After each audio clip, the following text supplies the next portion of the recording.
Yes, hello everyone, welcome to the next Famitech video tutorial. For this episode I'm going to show you how to hard reset this LG G4 smartphone. So you need to press and hold down on the volume down button, which is this button there, and then the power button.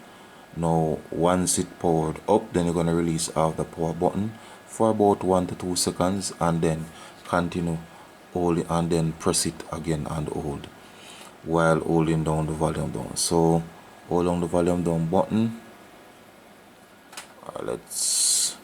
So hold down the volume down button and the power button. Powered up, release off power button, press power button again.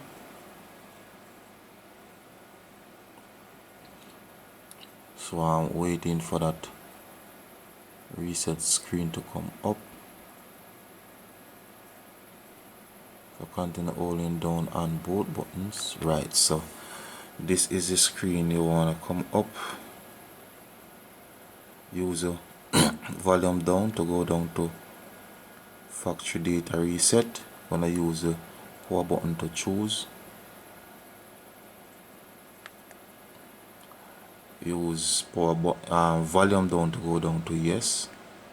Use power button to choose.